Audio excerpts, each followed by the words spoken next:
육신의 생각은 하나님과 원수가 되나니 이는 하나님의 법에 굴복하지 아니할 뿐 아니라 할 수도 없음이라. 육신에 있는 자들은 하나님을 기쁘시게 할 수 없느니라. 만일 너희 속에 하나님의 영이 거하시면 너희가 육신에 있지 아니하고 영에 있나니 누구든지 그리스도의 영이 없으면 그리스도의 사람이 아니라. 또 그리스도께서 너희 안에 계시면 몸은 죄로 말미암아 죽은 것이나 영은 의로 말미암아 살아있는 것이니라. 예수를 죽은 자 가운데서 살리신 이의 영이 너희 안에 거하시면 그리스도 예수를 죽은 자 가운데서 살리신 이가 너희 안에 거하시는 그의 영으로 말미암아 너희 죽을 몸도 살리시리라. 그러므로 형제들아, 우리가 빚진 자로되 육신에게서 져서 육신대로 살 것이 아니니라. 할렐루야. 우리 하나님께서 오늘도 우리와 함께 하셨고 지금도 함께 하시고 종의 입술을 통해서 하나님의 말씀, 생명의 말씀 들려줄 줄 믿습니다. 내게 주실 말씀을 기대하며 함께 말씀 듣도록 하겠습니다. 말씀의 제목은 하나님의 영으로 인도함 받는 하나님의 아들. 우리 모두는 구원을 받아서 하나님의 자녀가 되었습니다. 그렇죠? 구원받은 하나님의 자녀들입니다. 구원받은 하나님의 자녀, 하나님의 아들들인데 그러나 여전히 육신의 소욕을 따라서 아담 안에 죄 가운데 살아가는 사람들이 있고 성령의 인도함을 받아서 하나님의 아들로 아들답게 그렇게 살아가는 사람들이 있습니다. 여러분은 어떤 사람인가요? 어떠한 삶을 살고 싶으신가요? 우리 옆 사람에게 축복합시다. 당신은 성령으로 인도함 받는 하나님의 아들입니다. 성령 하나님의 인도함을 받는 하나님의 아들들이라는 거예요. 어떻게 이런 일이 가능하게 되었습니까? 로마서 8장 3절 율법이 육신으로 말미암아 연약하여 할 수 없는 그것을 하나님은 하시나니. 우리는 아담의 죄 때문에 육신이 연약하여 성령의 인도함 받는 삶을 살 수가 없어요.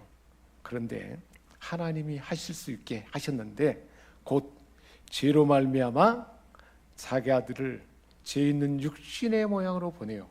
하나님의 아들 예수 그리스도를 동정녀 마리아 사람 몸에 태어나게 하셔서 사람의 몸으로 이 땅에 태어나게 하셨잖아요. 그래서 죄 있는 육신의 모양으로 보내어서 우리 육신의 죄, 육신을 따라 죄 가운데 살아가는 삶을 다 없이 하셨다는 것입니다. 우리 죄를 다 예수님이 십자가에서 고난 가운데 대신 갚아주셨다는 거예요. 우리 죄를 누가 갚아주셨어요?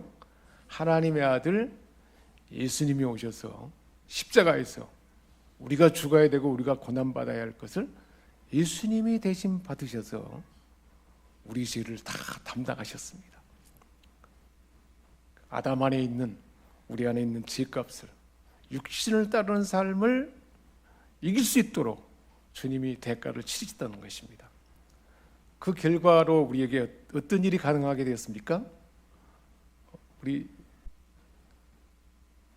죄값을 치르게 되었어요. 그 결과로 우리에게는 4절 말씀, 8장 4절 말씀, 육신을 따르지 않고 영을 따라 행하는 우리에게 율법의 요구가 이루어지게 하셨다 했습니다.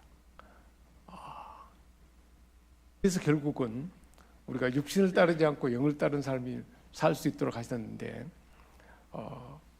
즉 하나님의 뜻을 행할 수 있는 영을 따라 성령을 따라 행할 수 있는 은혜가 우리에게 주어졌다는 거예요.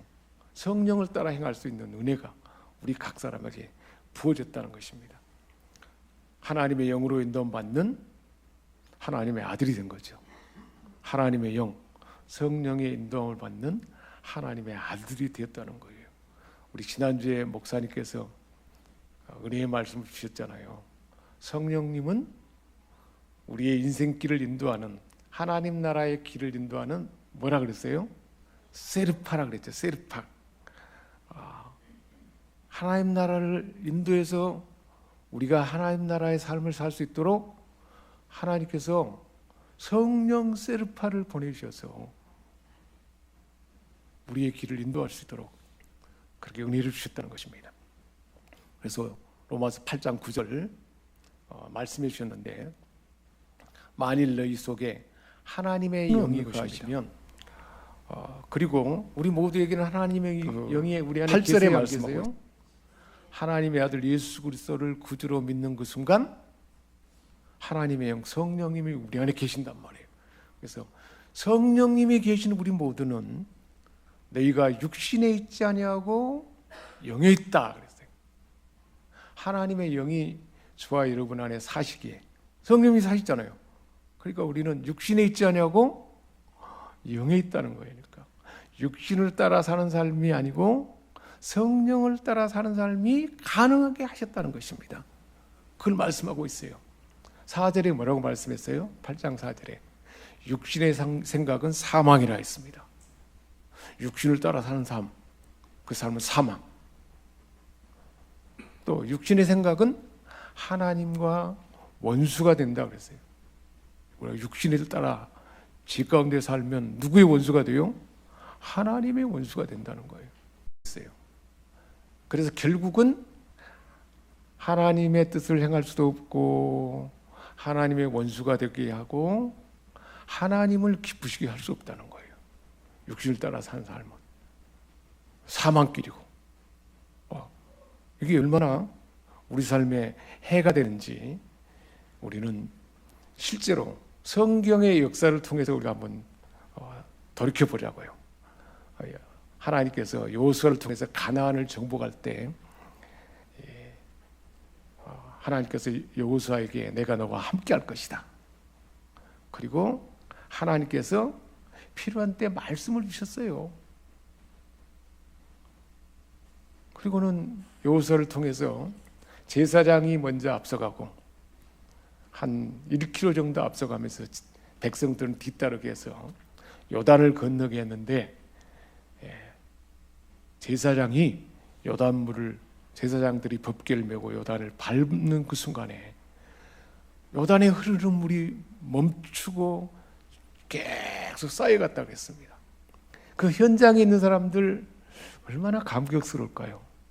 요단물이, 흐르는 물이 딱 멈춰서고 계속 쌓여 있는 거예요. 한참 동안을 계속 쌓이고, 이제 백성들은 그 요단강을 마른 땅같이 건널 수가 있었어요. 어떻게 되니까 하나님께서 말씀하시고 말씀한 대로 그대로 행했더니 요단을 건널 수가 있었어요. 아주 귀한 일이 일어난 거죠. 과학의 법칙, 자연 법칙을 벗어나는 하나님만 할 수 있는 위대한 일을 보게 된 것입니다. 그 후에 여리고를 점령하게 되는데, 그 여리고 점령에도 하나님께서 말씀해 주셨어요. 여호수아 6장 1절 뭐라고 말씀하는가요? 내가 여리고와 그 왕과 용사들을 내 손에 넘겨주었다. 그러면서 하나님께서 말씀으로 인도해 주세요. 법궤가 앞서가고 제사장들이 나팔을 불고, 그리고는 여리고를 하루에 한 바퀴씩 돌아라. 6일 동안은 계속 하루에 한 바퀴 돌고, 마지막 7째 날에는 7바퀴를 돌아라. 하루에 7바퀴를 돌고, 마지막에는 제사장이 양각 나팔을 길게 불면 큰 소리로 와 하고 외치면 여리고성이 무너지리라. 할렐루야. 어떻게 됐는가요? 그대로 된 거예요. 그렇게 견고한 성 여리고성이 하나님 말씀대로, 누구 말씀대로요? 하나님 말씀대로 그대로 행하기만 했더니 여리고성이 무너졌다는 거예요. 실제로 가나안의 그 여러 족속들을 다 무너뜨리고 그들을 다 진멸하고 그 성이 무너졌다는 것은 우리 각 사람 안에 있는 하나님 나라를 이루는 데 있어서 하나님 나라를 해방하는 경관성들이 있어요. 각 사람 안에 대표적인 그 자아가 있어요. 어떤 사람은 성내는 것을 못 벗어나요. 못 이겨요. 어떤 사람은 미움을 못 이겨요. 그래서 용서를 못 해요. 절대 용서를 못 해요. 또 어떤 사람은 우울증에 빠져가지고 그 벗어날 수가 없어요. 각 사람이 도저히 안 되는 그 내 안에 있는 경관증과 같은 것이 어떻게 보면 여리고성이에요. 어떻게 무너졌어요? 하나님 말씀대로 그대로 순종해서 행하기만 했더니 여리고성이 무너졌습니다. 우리 옆 사람에게 한번 축복합시다. 당신 안에 여리고성도 무너집니다. 할렐루야. 말씀을 듣고 말씀대로 행하기만 하면 여리고성이 무너져요. 그리고 그 위에 어디 전투가 있었습니까? 아이성 전투가 있었는데 아이성 전투를 행할 때 여리고성과 요단강이 말씀대로 행했더니 그대로 무너지고 건널 수가 있었어요. 그러나 아이성 전투에서는 하나님의 말씀, 하나님의 인도를 따르지 않았습니다. 사람들이 자기 생각대로 해서 전투를 임하게 됐는데 사람의 생각, 하나님께 묻지도 않고 조그만 성이니까 3,000만 명만 올라가자. 누구 생각대로요? 사람의 생각대로. 여러분, 평상시에 내 생각대로 행하는 것이 많지요. 내 생각대로 했더니 3,000명만 이끌고 전투에 갔는데 아주 아이성 사람들에게 대피해서 패해가지고 온 회중의 마음속이 마음이 녹아서 물같이 되었다. 두려움에 떨었다는 거예요. 이 조그만 아이성에 패해가지고 졌으니까 주변에 얼마나 많은 가나안 족속들이 있어요.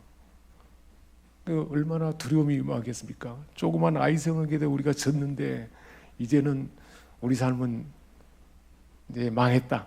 내 삶은 이제 실패할 수밖에 없다. 그런 좌절에 빠졌습니다. 왜 그랬는가 봤더니 첫 번째는 누구 생각대로 했어요? 사람의 생각대로. 하나님 말씀을 따르지 않았어요. 그리고 또 한 가지는 아간에 숨겨진 죄가 있었어요. 아간이 하나님 말씀을 듣지 아니하고 금덩어리를 숨기고 신할산 아름다운 예투를 숨기고 그렇게 해서 아간의 죄 때문에 결국은 아이성 전투에서 패하게 되고 마음이 물같이 녹아지고 두려움에 떨게 되었습니다. 여러분, 지난해의 삶을 돌아보시기 바랍니다. 내가 내 생각대로 해가지고 많이 실패하고 고통 가운데 있는 때는 없었는지. 왜 그래요? 내 생각대로, 내 고집대로 행해서 결국은 어떻게 됐습니까? 아주 무서운 일이 일어난 거죠. 사망이 오고 마음이 물같이 녹아졌습니다. 그래서 아간의 죄를 제거하고 이제 하나님께 뜻을 묻고 그대로 이제 하나님께 뜻을 기다렸더니입니다.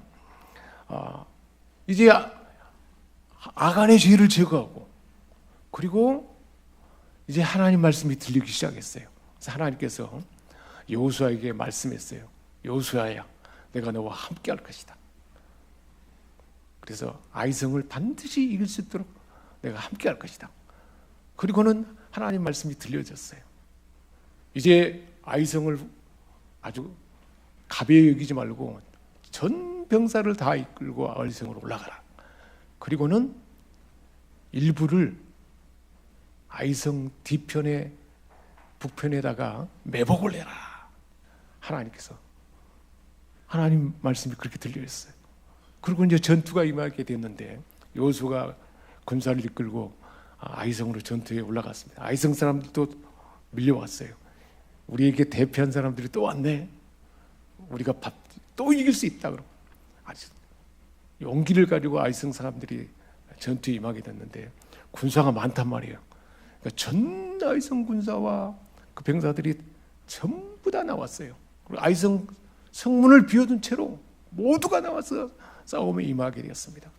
여호수아는 하나님 말씀하신 대로 패한 척하고 뒤로 물러서 후퇴했습니다. 계속 후퇴하니까 아이성 사람들이 막 쏟아져 뒤쫓아왔습니다. 그러자 하나님께서 여호수아에게 여호수아야, 네 단창을 아이성을 향하여 내밀라. 하나님이 전쟁에 이길 수 있도록 인도해 주신 거죠.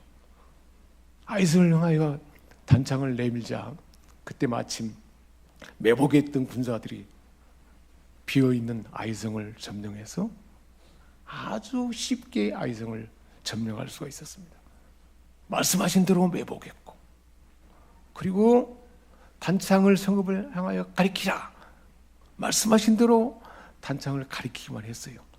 그랬더니 아이성을 무난히 정복할 수 있었고 다 진멸하고 이길 수 있도록 하나님이 그렇게 함께했던 것입니다. 사람의 생각대로 했더니, 육신의 생각대로 했더니 아주 크게 패했습니다. 죄를 제거하고 하나님 말씀과 인도함을 따랐더니 말씀대로 행하기만 했는데 결국은 승리가 임하게 되었습니다. 우리 삶의 원리도 이와 같아요. 육신의 생각은 하나님과 원수된다고 그랬잖아요. 하나님을 기쁘시게 할 수 없다고 그랬습니다. 육신의 생각은 사망입니다. 로마서 8장 12절에 말씀하고 있어요. 그러므로 형제들아, 우리가 빚진 자로 돼 육신에게 져서 육신대로 살 것이 아니니라. 육신대로 살면 반드시 죽을 것이다. 그리고 육신대로, 내 고집대로, 내 기분대로, 내 느낌대로 환경에 눌려가지고 그대로 살면 어떤다는 거예요? 아이성의 패배처럼 죽을 환경이, 죽은 삶이 우리에게 전개된다는 것입니다. 육신대로 사는 것을 뭘 의미할까요? 사람의 생각대로 결정하고 내 생각대로 결정한 대로 행동하고 그렇게 살아가는 모습입니다. 아이성 전투처럼 패하게 됩니다. 마음이 물같이 녹게 되는 것입니다. 내 고집, 욕망, 중독된 습관대로 살아가면 반드시 죽게 된다는 거예요. 그런데 우리가 알아야 할 중요한 사실은 일상의 삶에서 내가 육신대로 살아가는 실상을 내가 분별하지 못하는 거예요. 육신대로 살아가는 삶, 내 실상을 많은 사람들이 분별하지 못하고 그렇게 살아간다는 것입니다. 왜 그러냐? 우리 안에는 아담의 죄 가운데 우리 부모의 양육 그 패턴, 그 환경, 자라온 환경 가운데 나 중심의 가치관, 선입견이 완전히 우리 안에 자리 잡게 됐다는 거예요. 집착이나 욕망으로 내가 원하는 대로 살고자 하는 고집, 그게 다 굳어 있다는 거예요.